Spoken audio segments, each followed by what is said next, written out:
Hello everyone. இன்றைக்கி உங்கள் எல்லார்கிட்டேயும் நான் ஷேர் பண்ண போகிற ரெசிபி வந்து ஒரு தக்காளி குருமா. இந்த தக்காளி குருமா ரெசிபி வந்து இது எங்கள் அம்மாவோட ரெசிபி.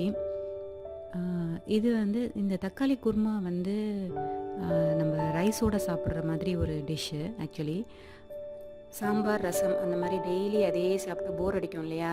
ஸோ ஒரு சேஞ்சுக்கு இந்த மாதிரி ஒரு குருமா, தக்காளி குருமா ட்ரை பண்ணி பாருங்கள். ரைஸோடு சாப்பிட்றதுக்கு ரொம்ப நல்லாயிருக்கும். அதே நேரத்தில் இட்லி, தோசை அதோடையும் சாப்பிடலாம், ரொம்ப நல்லாயிருக்கும். இட்லி தோசைக்கும் ரொம்ப நல்லாயிருக்கும் காம்பினேஷன். ட்ரை பண்ணி பாருங்கள். தக்காளி குருமா செய்கிறதுக்கு நான் ஒரு அரை மூடி தேங்காய் எடுத்திருக்கேன். நீங்கள் துருவின தேங்காவாக இருந்தால் 1 கப் தேங்காய் வந்து நீங்கள் எடுத்துக்கோங்க.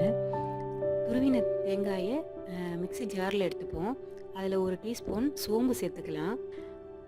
அதில் ஒரு அரை கப் தண்ணி விட்டு நல்ல மைய அரைச்சிக்கலாம். ஒரு ப்ரெஷர் குக்கரில் நான் 1 டேபிள் ஸ்பூன் துவரம்பருப்பு எடுத்திருக்கேன். அதோட 2 தக்காளி வாஷ் பண்ணிவிட்டு அதோட சேர்த்துடுறேன். அதோட ஒரு கப் தண்ணி விட்டு இதை வேக வச்சு எடுத்துக்குவோம். 3 to 4 விசில் விட்டு பருப்பை நல்லா வேக வச்சு அதை மசிச்சு எடுத்துக்கலாம். இந்த டிஷ் செய்கிறதுக்கு நான் மசாலா பொருள் என்னென்ன எடுத்திருக்கேன்னா, 1 இன்ச் பட்டை, 2 கிராம்பு, 2 ஏலக்காய், அன்னாசிப்பூ இந்த டிஷ்ஷுக்கு ரொம்ப ஃப்ளேவர் கொடுக்கும், அதனால் கண்டிப்பாக சேர்த்துக்குங்க. இது எல்லாமே நான் இடித்து எடுத்திருக்கேன். அதே மாதிரி ஒரு 3 பல்லு பூண்டு வந்து இடித்து வச்சுருக்கேன். ஒரு கடாயை சூடு பண்ணிவிட்டு அதில் 1 டேபிள் ஸ்பூன் எண்ணெய் சேர்த்துடலாம்.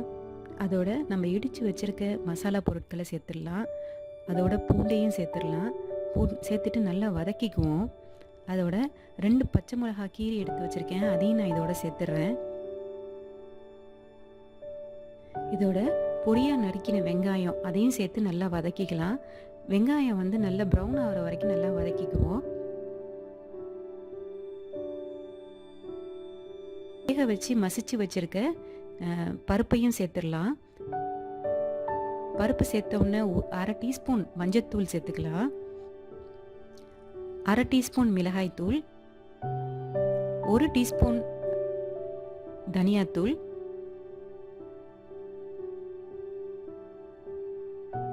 2 டீஸ்பூன் உப்பு,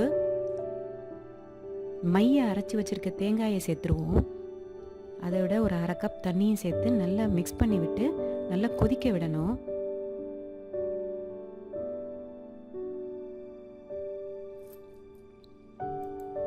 Four to 5 minutes நல்ல குருமா கொதித்து நல்ல நுர மேலே வரும்.